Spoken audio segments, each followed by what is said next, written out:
All right, we're live. Say hello. Hey, how are you? All right. What's up, Nelson? How you doing, man? I'm doing great. Thanks for having me. You got the memo about the blue suit. Let me do something with this light right now because it's flashing before us. So good morning, everybody. My name's Alex Vidal. I am president of relatedisg International Realty and host of the show you're watching today, The Closer Club, episode number 43. It started off as a small project, is now 43 episodes in. To my right is one of the top Miami real estate brokers, and actually he's one of the top in the country, not just in Miami, Mr. Nelson Gonzalez. Nelson, we're gonna have an amazing interview. I can't wait to get to all the questions that we have. Prior to getting started, remember, if you wanna work for the brokers connected to some of the biggest real estate players, not only in Miami, but in the country, business people, mindset people, athletes, call me, text me, DM me, all that. And if you wanna watch this episode plus the other 42 episodes, go to TheCloserClub.com, and that'll take you to my YouTube channel that has every single episode on there thus far. But now it's time to get started. You ready? I think we look great in blue suits. And we did look good in blue suits. He did question my Gator pin because he's not a Gator fan. Not at all. First thing he said was, "What's that Gator on it? Maybe we should take it off for the interview." Nelson, 20 years in the business. But it's interesting, there's a lot to that 20 years and we're gonna talk about it. But in the last 5 years alone, you've closed almost $700 million. You are currently marketing and selling over $240 million worth of real estate. Tell us a little bit about your path to becoming one of the top brokers in Miami. After college, came back to Miami, kind of ran out of money, Okay. so I had to come back to mom and dad here. Where did you go to college? University of Central Florida Okay. in Orlando. Then came back here and started running an air freight forwarding company for a company called Emery Worldwide, which wasn't doing too well at the time. I went back to school, got my real estate license, didn't do much with it, and then the company started, going under, and I went and interviewed at Wimbish Realty in Miami Beach, and Oh, wow. sold the house the first week, and I said, hey, I think I can do this. That's right, and now we are fast forward 20 years later. Yeah. Now, and we're going to talk about how you went from selling that house in your first week to becoming one of the top brokers, because there's obviously steps there.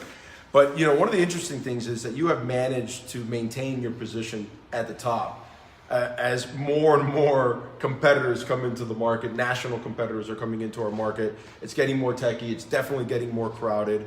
What are you doing to maintain your position at the top, number one?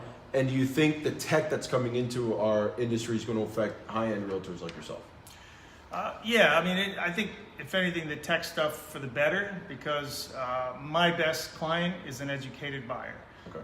And with so much information on the internet now, they are coming here highly educated, and I can, as soon as they see a good deal, they know it. As soon as they see value, they know it.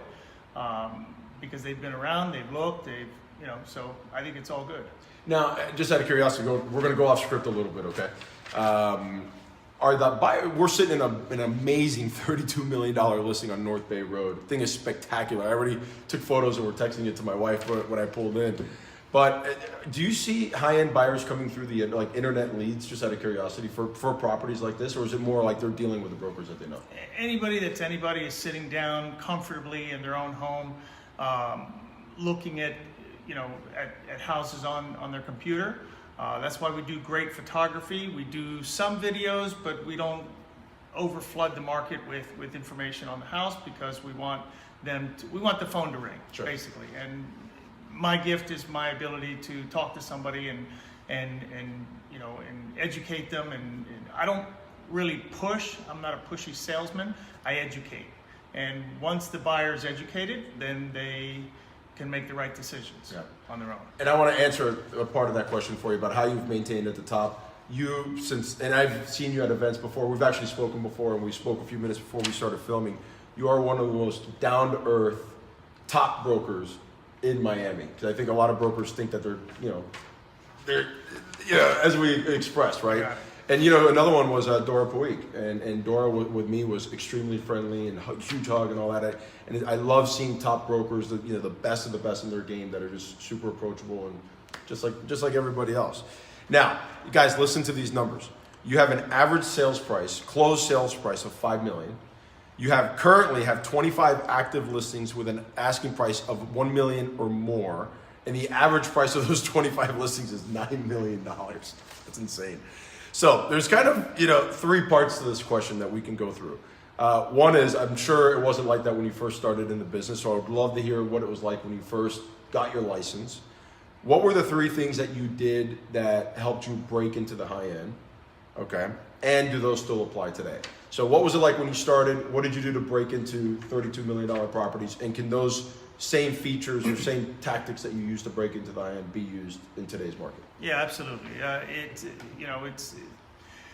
When we first started in real estate, these same houses that are now $30 million were probably 500,000 back in the day. I remember on Star Island, there was one house that we sold for $575,000. It was, there's a long story. We'll get into it later. But those same houses, I mean, there's some houses in Miami Beach that I've sold the same house 5 times. And really? Started at $1 million, then 5 million, then 10 million, then 20 million. So it's the market and the appreciation in waterfront homes in Miami Beach. Sure. So what did you do?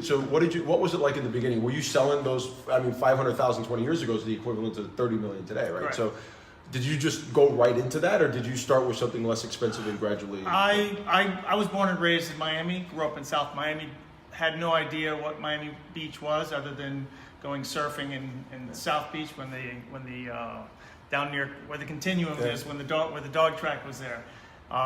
So I didn't know about the houses. I didn't know anything. So the first thing I did, I came here, I took my map. We didn't have Google Maps back then.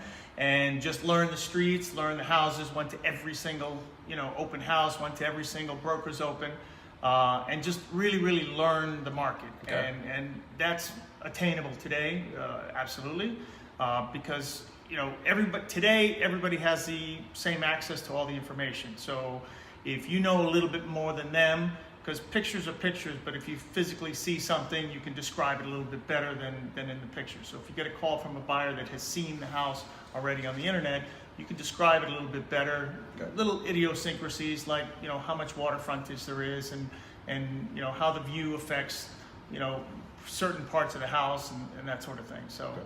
So you got in, you just went straight into knocking on the doors or making phone calls? No, I sort of teamed up with one of the top producers because I knew right away, as soon as I drove on to Star Island and North Bay Road, I mean, they didn't have teams back then, but I sort of basically was the gopher for a top producer and just wanted to learn and I listened. I was a sponge. I just listened and listened. Didn't talk a lot, just listen, and took in all the important things, and then I developed, after about a year or so, everything I learned and applied it to my own personality. Got it. See, that's what I love. I think in today's day and age, so many people just want to get to your level and not put in the work. And necessarily, people think like, well, if I'm going to do work for free, you're not really doing work for free because you're paying for your education of learning the market. Absolutely. And I held open houses. I mean, I did 104 open houses in 1 year. Holy crap! That's two every week, 2 every Sunday,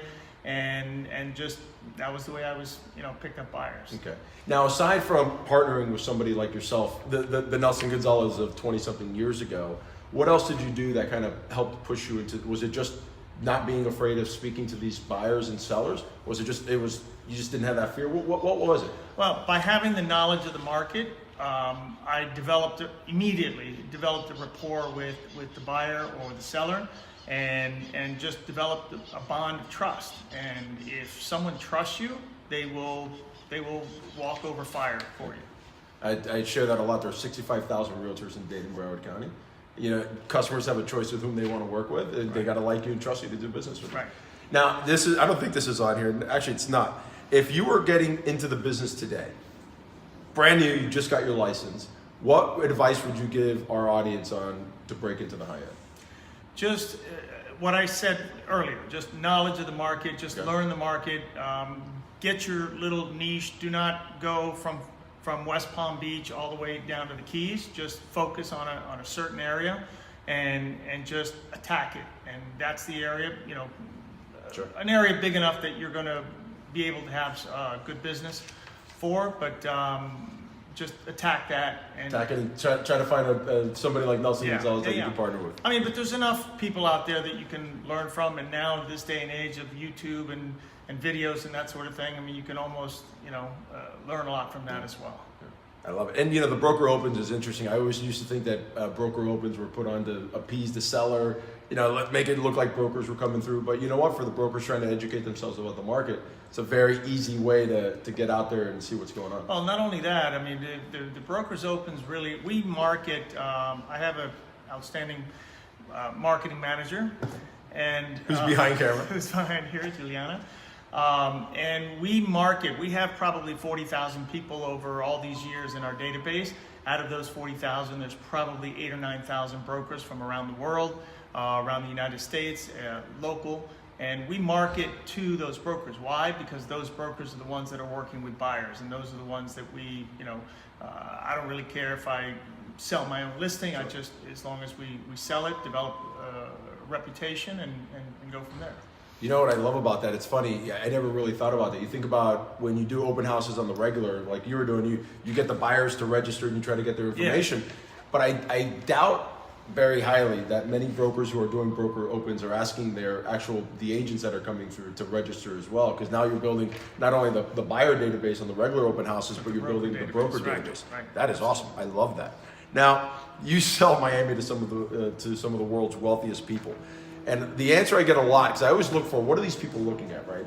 I would say 9 out of 10 times the answer that I get is amazing weather, great tax plan. Now, I interviewed Gil Deser 2 interviews ago. He was number 41. And I asked Gil the same question. I said, Gil, get away from the weather and the taxes. Give me something new. And he goes, we're finally building the type of product that the billionaires would be willing to buy to actually live it. Right. So what are you seeing, aside from weather and tax, and maybe it's the same answer as Gil, but aside from weather and aside from the tax climate, the guy that's buying this house is stunning, $32 million house. What's bringing them to Miami? Well, I mean, we didn't have this, to piggyback on Gil's comment, we didn't have this product 10 years ago or 20 years ago. So we didn't have a product that would sell for 10 million, 15, 20, 30, 40 million dollars. So as the market started progressing, and I've developed a couple large houses as well, as the market started to develop, more and more people. I think what brought people here, frankly speaking, in 2002 when Art Basel opened up, it was an entirely different class of people that came to Miami. They came here, the weather was great, they had fun, art was spectacular, they had great parties and that sort of thing, and every year since then they've been coming. So the only thing missing, I think, from Miami was the culture. We really didn't have it. We had a couple of professional sports teams, go Dolphins. Yeah, which aren't always the greatest. back in the day, but yeah, so now we have culture, and that brings a whole different class of people to Miami. The upper echelon, in my opinion, of people coming to Miami and enjoying it. And once they get here, we got it. I mean, it's this is a great place to live, great place to hang out. It's fun. It is fun. Yeah. That's great. I love it. So taxes, weather, culture, and now we actually have a place that they'd want to live in. Yeah. So in terms of the actual properties. Now, this is another question that I'd love to ask, especially the realtors because when you're dealing with $32 million properties, you can have some eccentric requests or crazy deals. Tell us a story about an interesting or crazy deal that you've had throughout your 20 years. The most interesting, crazy deal was I sold a house on Star Island that was owned by the Zion Coptic Church. It was a marijuana smoking religion. Okay. I didn't have the listing, but I ended up having the buyer, and I showed it a bunch of times. Sure. And it was like it was the main house, a guest house, and sort of a garage house. And we'd go there, and these people, there were about 20 people. It was kind of a commune. There were probably on Star Island? On Star Island. There were probably 30 or 40 people living there. And I remember walking in with the buyers that we actually sold the house to, and there were like 20 people sitting around smoking this huge spleef that was probably a foot that long. Big? Yeah, and the entire room was filled with smoke, and we were just like stepping over people and stuff like that. And but what really made it interesting, and I mean, I'm just relentless when it comes to a deal. If I see a deal happening, I mean, I probably close 97% of all my deals once they go to contract. And in this particular one, we were selling the house. This was at least over 20 years ago. We sold the house for $575,000. And the problem was that the head of the Zion Coptic Church, Brother Love, I don't know if you remember. Brother Love. Yeah, Brother With a Love. spleef that big. That's awesome. Well, he wasn't there. He was actually in the federal penitentiary. You can't make that up. Brother Love and a joint. I love it.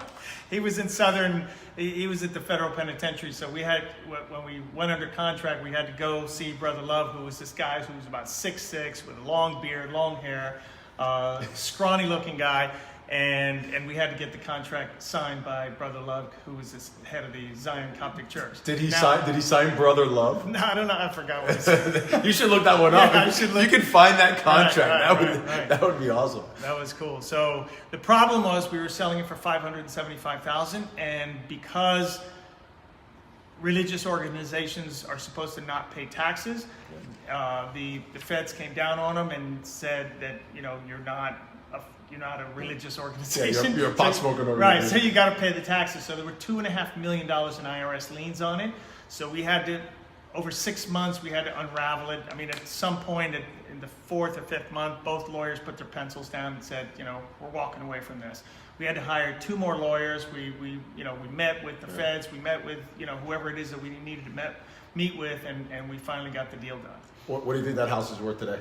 That house today, because I went to go visit it after a couple of owners, is now probably worth about $25 million. Woo, that's a good investment. Sure is. Now, out of curiosity, and again, going off script a little bit, if somebody comes to you with a $500,000 listing, what do you do?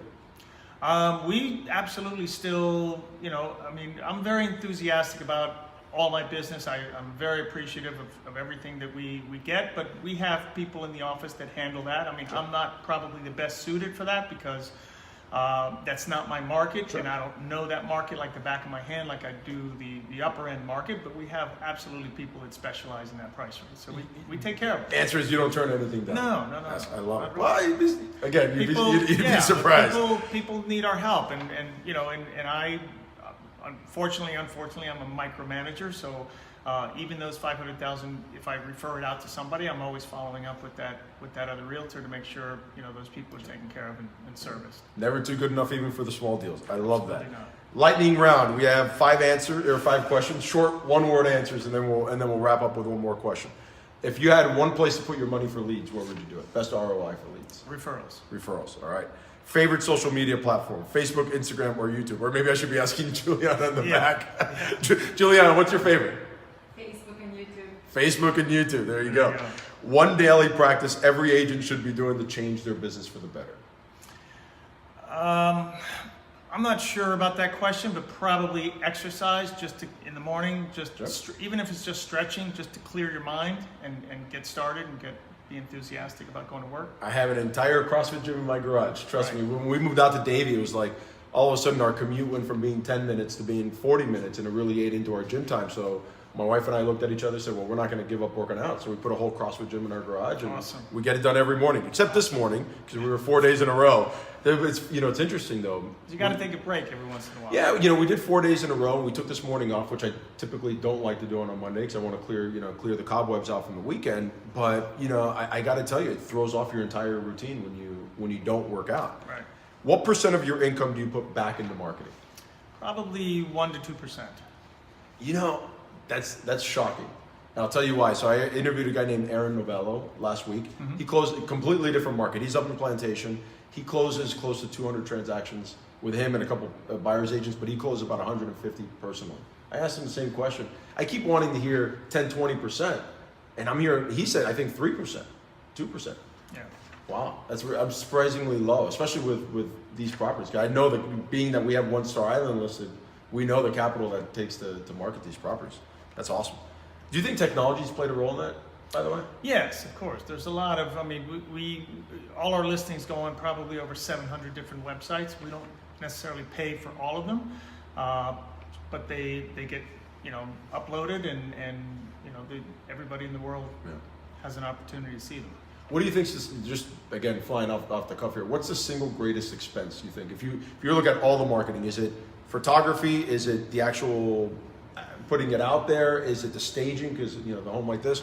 What would you say? Or should you ask Julie in the back again?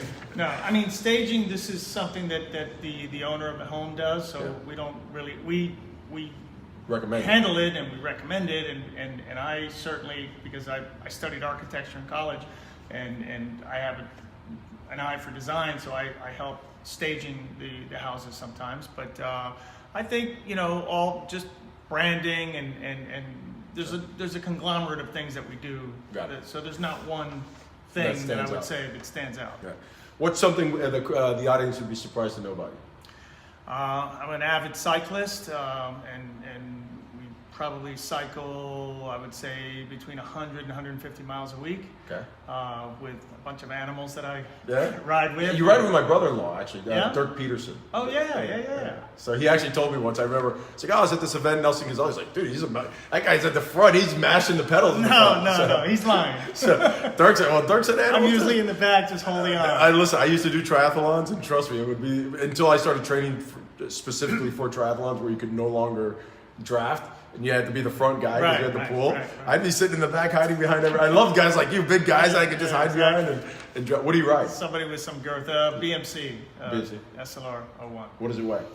About 15 pounds. That's great. I think my first bike weighed like 25 pounds. Yeah. I went to my buddy. I got one of those things. Yeah, they're the aluminum, they're like the actual steel. They're not carbon fiber. Right. And it was funny because I go to my buddy, I'm like, I think I need a new bike. He's like, why? I'm like, because it weighs too much. Yeah, I'm like, but I really don't have the money to drop 10 grand on the bike. He's like, well, you could always just lose 10 pounds. And I was like, you know what? You're right. Who needs a bike? Very good point. All right, last question. Book, podcast, or TED Talk, or all three. Recommendation for the audience. One of my favorite books is The Outliers by Malcolm Gladwell. Okay. I think it's a great book. It's inspirational. All right, there you go. How about do you hear any podcasts when you're in the car or TED Talk? Not so much. I think your commute is very short around. Yeah. All right, Nelson, thank you so much. Thank you. Again, if you want to catch this episode or all the other episodes, TheCloserClub.com. Nelson Gonzalez, top broker, one of the top Miami real estate brokers in Miami with EWM, which is another great company in South Florida. They're good friends of ours here at Related ISG. Now, can I just show them the view real quick? Can Absolutely. All right, we're still filming live. You're going to kind of see our setup here, but I want to take you guys out because you need to see this view. So I'm going to turn them around real quick, if you don't mind. Check this out. I just want you guys to get a glimpse. Julia, you don't have to run. Wow, here we go. Well, they're going to see you now in the mirror in a second. Look at that. Say hi. There you are. And then this is the beautiful setup. Right when you walk in, this is the first view that you see. So what's the address here, Nelson? This is 6360 North Bay Road. 6360 North Bay Road. Asking price $32 million. What do we have in terms of bedroom square footage and all that? It's on a 27,600 square foot lot with 112 feet of waterfront on this beautiful Biscayne Bay. What a gorgeous day. I know, this space is We live in paradise. We wanted to do the interview, but it's a little humid for suits. But check this out. Go this way. He's asking me to go this way. Look at this. Now I'm going to turn around real quick, so I want to go back into the house. Look at these These are actual sliders that pocket into the walls. That go into the walls and open up to the complete backyard. I mean, that opening's got to be probably 40 feet wide, which is spectacular. Check this out. And what do we have back here? This is a cabana house, full barbecue, cabana bath. There's beautiful guest room back here. Wow, this is spectacular. The house has about anywhere between 10 and 13 bedrooms with a 3-bedroom guest house. That's amazing. 13, but some are used as one's an office, one's that is amazing. gym. Look at this view, guys. This is spectacular. Sunsets are spectacular here as well. And here we go. Check this out. Well, I think we're going to end it on the view of the back. Guys, thank you all for watching. We appreciate your time this morning. Have a great week.